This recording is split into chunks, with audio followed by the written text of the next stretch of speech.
Se você enxergar o que está por trás de todas as coisas, sem exceção, então tudo se tornará transparente para você. Mas um mundo totalmente transparente é um mundo completamente invisível. Pensador Carl Lewis. Senhor presidente, componentes da mesa, vereadores, vereadoras, vereador Onildo, corregedor dessa casa, servidores dessa casa, internautas, senhores e senhoras. Uso a tribuna nessa data para falar um pouco sobre a política, a democracia, cidadania e o papel do legislativo desta casa e todo esse contexto que nos cerca, tentando fazer uma reflexão do que estamos fazendo e do que precisamos fazer para enfrentar os dias que virão cada vez mais positivos em cobranças e necessitando cada vez mais das ações contundentes dos homens públicos, principalmente os que detêm mandatos eletivos como nós. Se fizermos uma retrospectiva do papel do Legislativo Municipal para a política nacional, vamos ver que a Constituição de 1988 resgatou definitivamente o papel do município no cenário político brasileiro, ao torná-lo entes federados com as constituições próprias, ou seja, suas constituições municipais, a lei orgânica municipal, e ao dar-lhes a relativa autonomia político-jurídica, acompanhando a tendência internacional de valorizar os níveis subnacionais de ações do governo.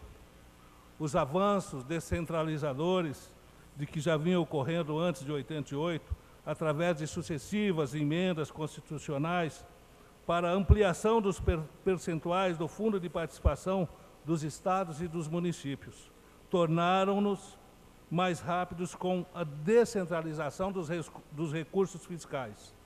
Em consequência, os municípios passaram a ter um maior volume de encargos relativos às políticas sociais e às ações do desenvolvimento econômico local, dando aos governos locais uma capacidade de intervenção na efetiva construção de uma agenda de políticas públicas. Deve-se ressaltar que os municípios receberam a maior parcela dos aumentos resultantes das transferências constitucionais e foram os principais favorecidos pela descentralização da competência na área social. O Brasil tem hoje 5.563 municípios e, dentre esses, São José dos Pinhais encontra-se com destacada importância nesse cenário. E tudo o que aconteceu aqui nos últimos 30 anos de progresso incessante colocou a nossa cidade como baluarte da economia estadual, regional e nacional. Apesar da agenda política, econômica e social ter sido tomada por intensas discussões sobre o papel do município, as relações intergovernamentais sobre o papel do município, as relações intergovernamentais, questões fiscais e tributárias, a governança democrática, proposta de novos arranjos institucionais locais, visando a interação do governo e município. Pouco se discutiu sobre o papel desse legislativo municipal no novo contexto. O novo desenho institucional articula novos atores políticos, os conselhos municipais, com os quais o executivo e o legislativo e o sistema jurídico devem interagir. O legislativo, por sua vez, fica diluído neste novo desenho. Diante dessas dificuldades, Outros serão os mecanismos através dos quais os vereadores poderão acessar a preferência do eleitor a partir da sua atividade no Legislativo, com indicações, solicitações, requerimentos, cuja função, para muitos, é uma perfumaria. No entanto, podem ser instrumentos de costura de redes políticas, já os projetos de lei, que essencialmente retratam a atividade finalista do Legislativo, deve ser bem aplicado e discutido, para que o Executivo não fique a exercer esse papel importante de legislar, como hoje acontece.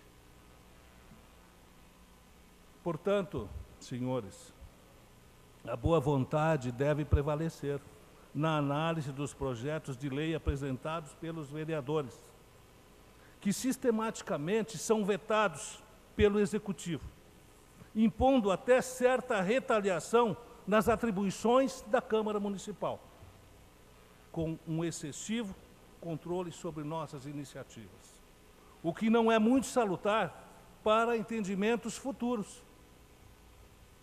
São José dos Pinhais passará por uma nova etapa eleitoral, já no próximo pleito municipal, com certeza, devido à possibilidade da realização de um segundo turno. Assim, a preponderância do poder legislativo nesse processo será definitiva e conclusiva para se estabelecer as novas relações que deverá existir entre o Poder Executivo e o Poder Legislativo, quando tudo aponta que a Câmara Municipal precisa ser efetivamente a voz do povo no governo, e não apenas um poder para referendar os atos do Executivo.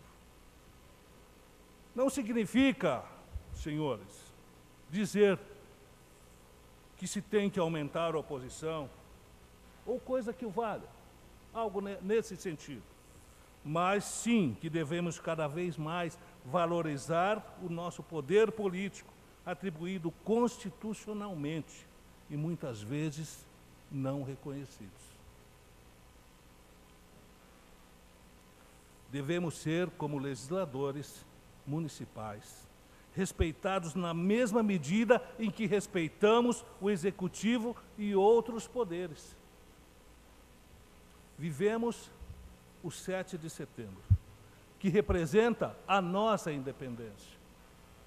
E é justamente em nome dessa independência que hoje eu falo ao povo de São José dos Pinhais, para dizer que em seu nome estarei sempre nesse Legislativo, nesta casa e nesta tribuna, para representá-los com independência, mas ao mesmo tempo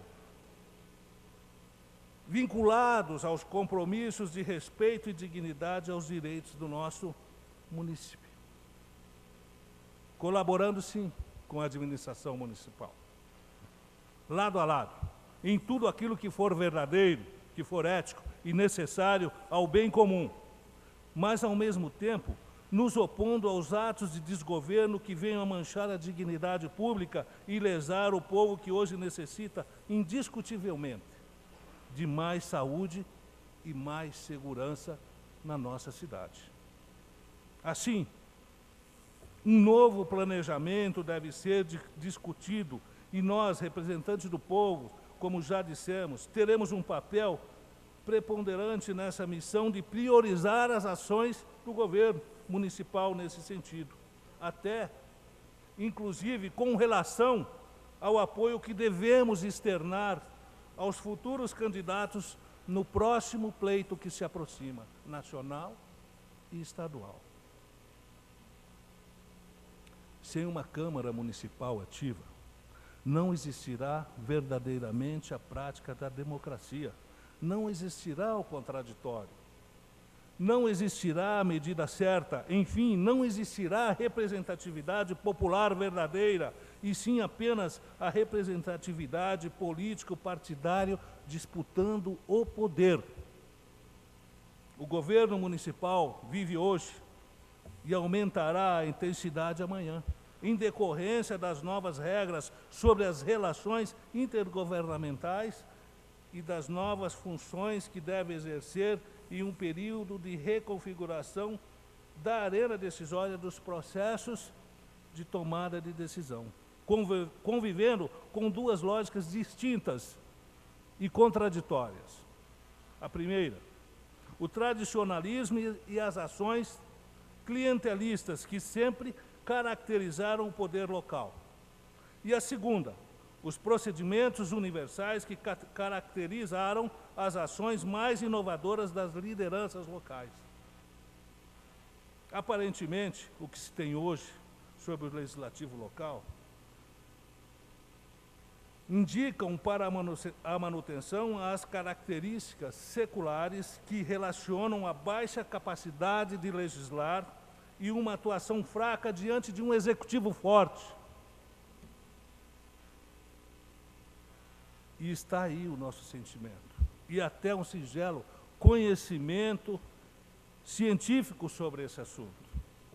O nosso desafio e a necessidade de não se ter apenas um executivo forte, mas também um legislativo igualmente forte, transformando um governo unilateral em um governo democrático e participativo, do qual